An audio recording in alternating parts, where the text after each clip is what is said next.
When you have to face death on a regular basis, whether it's somebody that you love dearly or yourself, it rockets you. It rockets you into your spiritual journey, whether you like it or not, and whether you're prepared for it or not. This is episode 2 of my spiritual journey. My name is JhN, and I'm sharing all about my journey that got me to where I am of helping others. That is my goal and my mission, my purpose in life, and my passion is to help others so that they can elevate their perspective and have a life free of suffering, a life of peace and joy and fulfillment. So I am sharing all that on this channel. So your subscription means the world to me. It helps me to do what I feel that I'm meant to do on this earth by broadcasting that and expanding the scope of my influence. So please be sure to subscribe and hit that notifications button. And if you do, I'm entering you into a raffle. Once every 3 months, I'm going to pull somebody that is newly subscribed, and I'm going to make a video on what they want me to make a video on. So I'm going to ask them once I've pulled their name from that little raffle, and then I'm going to custom tailor a video on what they want help with. And I'm sure a lot of other people are going to benefit from that too. So be sure to subscribe and hit that notifications button, and also comment and ask questions on this video or any of my other videos. I'm an open book. I'm here to help, and I'm excited to do so. So ask me some questions, let me know how I can help you, and please be sure to give this video the thumbs up if you think I've deserved it. Thank you guys so very much for all that. So let's get started and break down where we left off from episode 1, the power of now experience, and me entering into that state of enlightenment, but quickly losing it. So I left off and I had that incredible experience, but then life started fading because the rigors of life started coming back in and out of my life. And I kind of shifted away from the mindfulness, from the meditation. And even though I had that crazy profound experience, other things were happening in my life that were really exciting and that were kind of striving for my attention and trying to grasp that. So we ended up, my girlfriend and I at the time, Jessica Marie, we ended up getting married and having this dream wedding in Costa Rica, 55 of our closest and dearest friends. It was a paradise. It was euphoria and a utopia in Costa Rica for that week-long event. Crazy amazing. But then we came back home to reality and doing all the different stuff and all the different investments that we had and going about living life as a newly married couple. 6 months later, unfortunately, her father was diagnosed with glioblastoma. That is a cancerous brain tumor. So that was in October of 2011. Same year that we were married, basically 6 months after our wedding. And it was devastating. We had to kind of abruptly stop everything that we were doing, and rightfully so, and head to Michigan to help out the family. They were in the middle of a move. He's getting life-saving brain surgery. It's absolutely nuts, a completely stressful and anxiety-riddled time and chapter for me. That was my beginning period of being a component, being somebody who's helping others who are going through a tremendously difficult situation. As I was helping Jessica's stepmom and their family kind of move in and settle, but just doing what we could to be compassionate and help others, that was a really big challenge for me because I was really easy to get stressed. And I remember having shouting match with Jess because we had to make so many trips to Michigan and we're trying to maintain the business and my other investments, doing all these things and juggling and everything, and it was too much for me. It was way too much for who I was back then. And I saw I was very easy to get to anger and stressed and anxious state because I couldn't handle all that stuff being thrown at me. Little did I know that was a little ripple of a wave, of a tidal wave that was coming in to just swallow me up. Because about 4 months after Jessica's father's cancer diagnosis, Hisham El-Assad, she herself, Jessica, was diagnosed with stage 3B or stage 4, they never really determined, lung cancer. So we're coming off not even a year of us being married, and we get this insanely horrible, horrific, tragic news. It sucks because we're already dealing with it in this end. And now Jessica, who's 32 or years young, this health and wellness guru in Chicago, teaching all these other people to maintain this healthy lifestyle, and she's got this incredibly serious disease, cancer, stage 4 lung cancer. The good thing is that she was asymptomatic. She felt on her lymph nodes, they were swollen. Went and got a biopsy. They determined that it was cancer. Then they found the source of it, doing the grafts. So she was still feeling pretty good, but she had cancerous tumors in her lungs. They were not huge, size of a nickel, maybe a quarter, a few smaller ones, but we were committed. We did not step away from the fear and let the death just swallow us up, the possibility of death then and there. We were fighting, and we were fighters. And so we asked our loved ones and our people and everybody for help, because we needed that help. We needed to progress beyond where we were, and we couldn't do it by ourselves. So we started a GoFundMe, and people were generous and they helped us out because we weren't working. I wasn't even working for a company or anything, so we didn't even have life insurance, and they were gonna drop Jess because if you know, in America, that they used to not cover pre-existing conditions. So for 6 months session, she was covered, but we weren't going to be able to renew because now she was diagnosed with cancer. So the life insurance companies or the health insurance company was just going to drop her, as was par for the course, unfortunately, in America. So we had to get help, and people did help. They came through because we were not going the traditional route. We did not want to get chemo, and we did not want to get radiation. She's this young, thriving spirit, and we wanted to go holistic measures. She's in the holistic world, and so we pursued that. So we actually migrated out to Houston, Texas. So we were staying in this cute little abode, and it was kind of like a miniature farm. It had chickens and roosters and ducks and ponds and little streams and all these little hiding spots where you can go meditate, and benches and this great greenery and vegetation all over the place and tropical birds. So we're going to give you a tour of the natural oasis. Garden of Eden. Okay. This first is the cage. Look at this little baby right there. This is another little area. We'll have dinner and whatnot. It's really cool fountains. Nice signs, and then like a nice table. We'll come out here and have this the koi fish. They come out and give you kisses. Just show.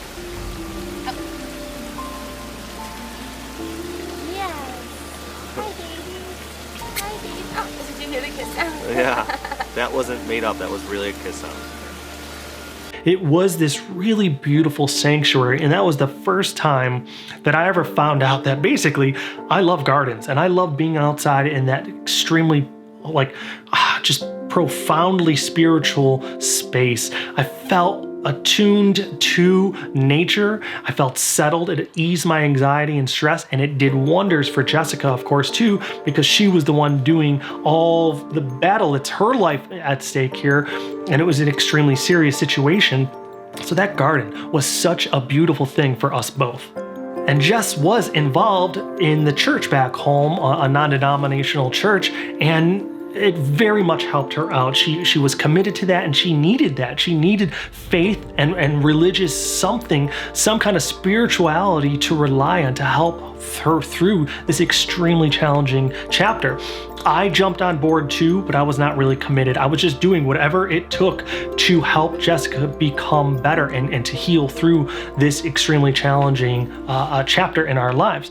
And we were still battling with Hutch, who was still battling his glioblastoma, which is basically a terminal disease. So we had a lot going on, not living in Chicago right now. We had to move back into Houston just temporarily but then we're asking for help for money. It was just so much stress, and we're getting treatment options. We're finding out that we may not be able to have babies if she goes and gets certain treatments through the Brzezinski Clinic or other treatment options. We're already starting holistic treatment measures too. There's the Gerson therapy, there's the Budwig Select. We're doing our research and everything, but we're trying to finalize what we're going to do, the first thing that we're going to commit to, and we're trying to see if this Brzezinski Clinic was the good option that we were going to take. But they had some bad news that maybe you guys aren't going to be able to have babies in the future. So we decided to try to fertilize embryos then and there in Houston, and we did so. That was kind of a beautiful experience, even though we had to do it at this time, and we were so stressed and so anxious and just really having this heartache and depression because we're navigating this extremely challenging chapter. But we had some amazing news. We got to fertilize embryos. I actually still have those embryos frozen in storage. So we conceived. We, my sperm and her egg, and we conceived that embryo. And that was a really profound, magical experience for us, because we're sitting in the room, they come back and they tell us that everything was successful. And it was really hard for Jess because she had to take all these medications, making her hormones go nuts. And she's dealing with mortality, with having stage 4 cancer, and just jacking up her hormones. She was an insane warrior, so strong-minded, so strong-spirited, still an inspiration to me each and every day. So we got through that, and we started crying in the office together because we felt like, man, we wanted children. We knew we were going to have children together and felt that way, and we conceived. And so it was like a really magical moment for us to share, in the middle of this storm of craziness that we were migrating through. So a few things, though, is that we were still committed to praying and being vocal about wanting to have her heal. And she was teaching me stuff, even though I was raised Catholic, they were doing things a little bit different, and it wasn't the traditional Hail Marys and Our Fathers. So I was learning this stuff and praying out loud and trying to get comfortable with this stuff. And we had a good support at the church. She had some good friends, and so we had some good guidance, but I was never really fully invested. It was kind of like I was playing the actor of trying to be really committed, invested, but I just didn't have the faith and the belief. I wanted to do whatever it took to help Jess heal, but I just didn't believe. Nobody in no situation was going to make me just believe in God and believe in this faith when I had really no investment in it prior. But there was this really extraordinary experience. For some reason in my mind, it was like a dream that kept reoccurring. I saw myself delivering Jessica really good news and having her come out into the garden and picking her up and twirling her around in the middle of the grass, both barefoot while birds are fluttering around, and just cherishing and relishing this amazing good news. Tears are streaming down our faces, and we are laughing and like almost singing and praising this really good news, because we were trying to get into this very small 1 in 100,000 chance of this gene-targeted trial, where basically she can get this chemotherapy, but it's not going to affect her. Her hair won't fall out. It's gene targeted, so it's very precise, and it's only going after a certain gene, so she's actually very healthy throughout that process. But there was like a 1 in 100,000 chance of us getting into that because we got some bad news. Brzezinski wasn't going to be able to help us out. All they were recommending was the same kind of treatment options that we were getting back home in Chicago at the different hospitals we went to, traditional chemotherapy and radiation, which is not what we wanted to do. So we were pretty down and out because we got that news from Brzezinski. But Harvard, University of Harvard, had our slides, and they were testing Jessica's genes to see if she would be a candidate for this. So leading up to this point, we're doing the whole baby thing, doing the embryos, trying to navigate stuff, staying positive. It's such a dense situation of facing mortality and the option that she could possibly die from this. It was really thick with stress and anxiety and just fear. And so we're doing our best to stay super positive. I would dance with her in the studio and bring her flowers and try to give her uplifting, embraces and hugs and inspiration, and try to always be that positive current of love and a support and affection around her, constantly telling her, hey, even though we're doing this and navigating this, we can still have fun. We can still enjoy life and live life to the fullest, even though we're here battling all this stuff. And I felt pretty good about that, to be able to do that and provide that to her. So that was one of the good points of me being able to kind of grow through this stressful event, but still remain positive on the beauty of life and what we were granted. Another week or two went by, and the results were coming in from Harvard, whether she was going to be a candidate for this gene-targeted trial. And so they faxed the results, and I go, and Jessica's sleeping in the little studio, and I go to this little office area across the garden, and I get the fax, and I'm reading it over, and I'm like, what the hell does this say? It's all gibberish. It's like reading Latin. I can't make sense of it because it's all this scientific jargon. So I call them up. I'm like, hey, I got the fax. Is it yes or no? I need a green light or a red light. And they're like, no, it's amazing news. She got in. She's a candidate. And I said, thank you very much. And I hung up the phone. And in that room, before the fax machine, I fell to my knees and I was crying. And I was so freaking grateful because I was just like, oh my God, I can't believe she got into this. I was so emotional. And that's when I dedicated myself to God. Because I said, I don't know what you are, or who you are, or what it is, or how I should think of you, or how I should pray, but I dedicate myself to you. Get us through this. Get us through this. And I am yours. And I will do and lead a life of whatever it is that a godly life looks like. I'm committed. And I was on my knees declaring that. And I had this fax. And I put it away and I walked over to the room, to our studio where Jessica was sleeping, and I rapped on the window and I tapped and she stirred and I said, hey, come outside real quick. And I rapped on the window again. She's like, what? I'm like, come outside. I want to tell you something. So she gets up, comes outside. I take her by the hand and I lead her to the garden. I don't say anything. She's like, what's going on? She could already tell something was weird. And I pick her up. I hold her, just not pick her up, but I just hold her hands and I go, baby, you got into the gene-targeted trial. We are going home because it was at University of Chicago where they were holding the trial. It was just like too coincidental. It was an amazing blessing that we had been given. So we were ecstatic. And what did I do? I picked her up and twirled her around that garden and we celebrated just like in my dream, in my vision. It was the most surreal experience, with coupling reality and some dream and the vision together. I couldn't believe it. It still gives me shivers to this day. But we were going home. So we packed our bags and we took off the very next day. So Jess was in the gene-targeted trial and she was doing all right. University of Chicago was amazing, and we wrote them a whole letter of like our situation and not having the income, and they were footing the bill, the entire bill for her treatment. So it was like we were just getting so many blessings. And this gene-targeted trial, it definitely made her feel tired and weak and everything like that, but it wasn't nearly as bad as traditional chemo or radiation. So we were migrating through that, but it was hard because as Jessica was making progress, her father's health was declining back in Michigan. And so we would have to take trips there while trying to manage our health and wellness business, not working as much. I had to try to get a full-time job so I can get regular health insurance to help Jess out and go back into my previous industry. But we were taking trips back and forth to Michigan, trying to be there for her father and her family and to celebrate their time together that they could. And it was challenging. We were going to church, but also, relying on the faith and the religion. And again, I was still involved in that, but just kind of like had my foot in the water. I was committed and hey, I'm a believer too and everything. And even though I committed to God, I just didn't understand the whole organized church thing. But I'm trying to play the part. I'm trying to be what I think it is, to commit to this spiritual, godly person. And so I'm in this church and this great group of people here. So I just tried to adapt and try to implement little things that spoke to me and take the messages that what I learned in the sermons and everything and apply them in my life. And it was a great energy. It made me feel good to go to church and share that with Jess and cry and pray and have that support group. It was a really beautiful group of people and we really felt supported, but I was never fully invested. I didn't have all my chips in.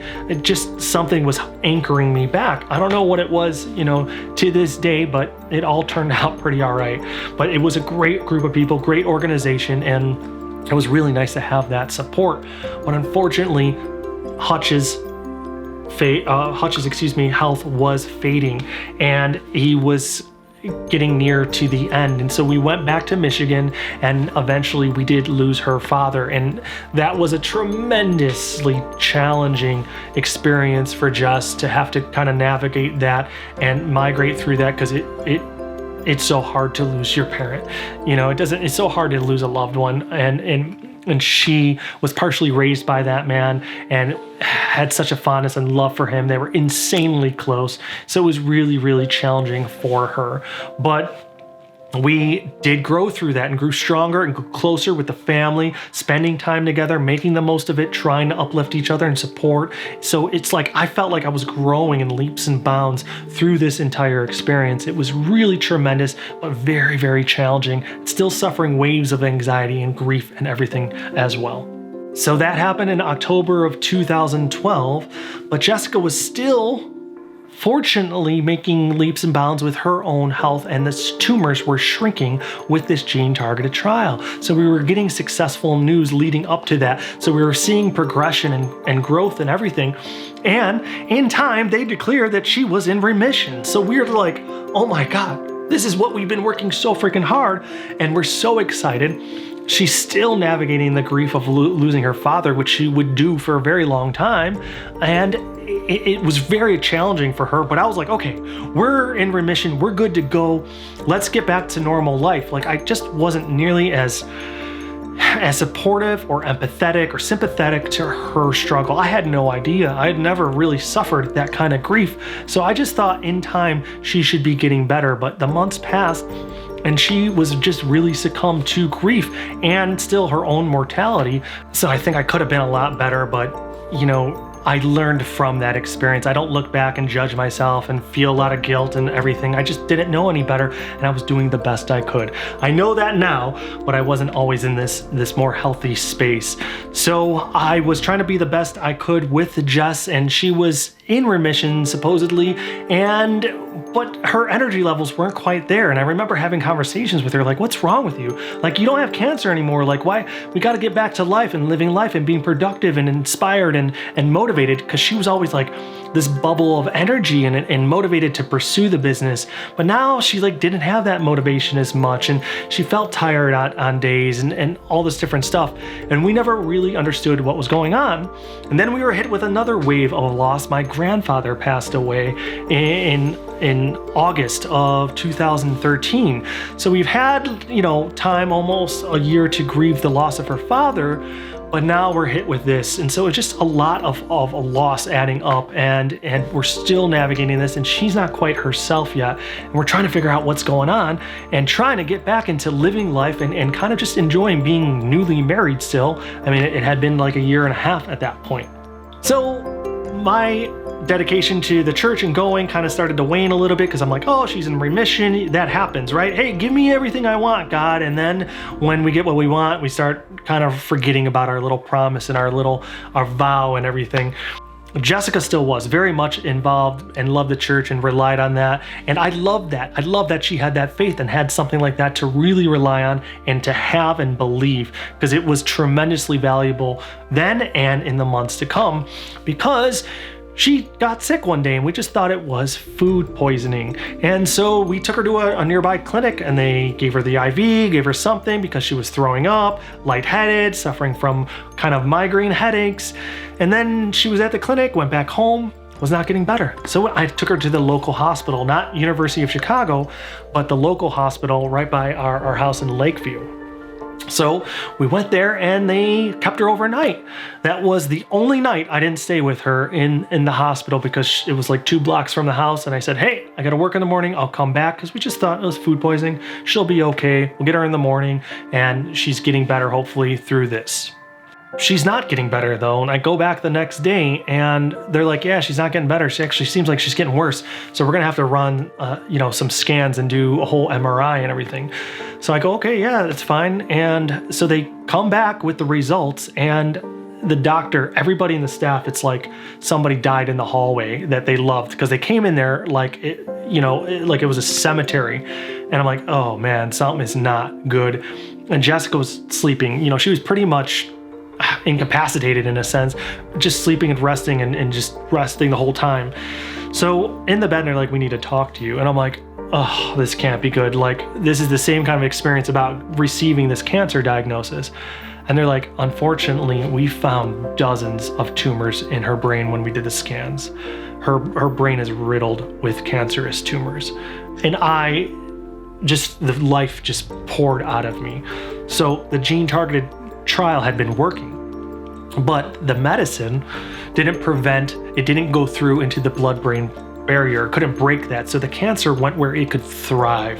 So it left the lungs, it left the body, and went into the brain. And her brain was riddled with tumors. And I was devastated. I was I felt like I could have died. I would have been much happier right then and there. And it was the only time I went to her because she was starting to come around, and they were starting to scramble because some stuff had to happen pretty quick. And she's coming around. I'm like, baby, we gotta talk. And I told her everything that's going on, and then I just melted in bed. I just cried my ass off because I was so freaking devastated because the doctor told me that she maybe had 3 months to live. Never ask a doctor how long you have to live or how long somebody else has to live. We determined that they don't. And it was the most devastating news. And I was crippled with anguish. And I was on her bed while she's suffering all this and has all the tumors, and she's consoling me. That was the only time, but it just shows what a warrior that woman was. And she's consoling me and telling me it's all gonna be okay. It was just so freaking difficult. And here they are now, and they're like, we gotta whisk you away. I'm calling University of Chicago doctors, and they're like, we need her here. Don't do any of the surgeries there, because she had to have life-saving brain surgery if she was going to make it the next couple days, because her brain was swelling. So on to the next chapter is that we had to be whisked away in an ambulance to University of Chicago. They're calling the surgeon in so that they could perform this life-saving brain surgery on Jessica just a couple hours later.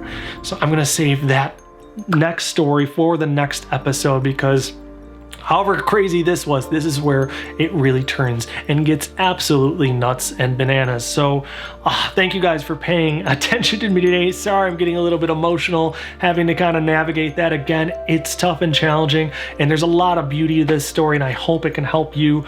And the love that we shared with Jess, and the love I continue to share with her and with everybody else from that, is profound, and that's why I'm telling my spiritual story. So thank you guys for tuning in, for watching. Please be sure to subscribe, ask some comments, give me the thumbs up, and lastly, if you can this week, be unexpectedly kind to another person, whether it's a complete stranger or a loved one. Do something completely kind and unexpected for them to make their day, because it's sure to do that, and it's sure to make your day as well. Hey friends, thank you for tuning in. And if you're curious on how you should start your spiritual journey, please check out this video here. It's a step-by-step guide to help you start to evolve and to grow so that you can find and secure and even create that life of your dreams, a life of fulfillment and joy and pleasure and abundance and self-love. Be sure to check out that video and let me know if you have any questions or comments. I'm here to help. Thank you guys, be well, and good luck.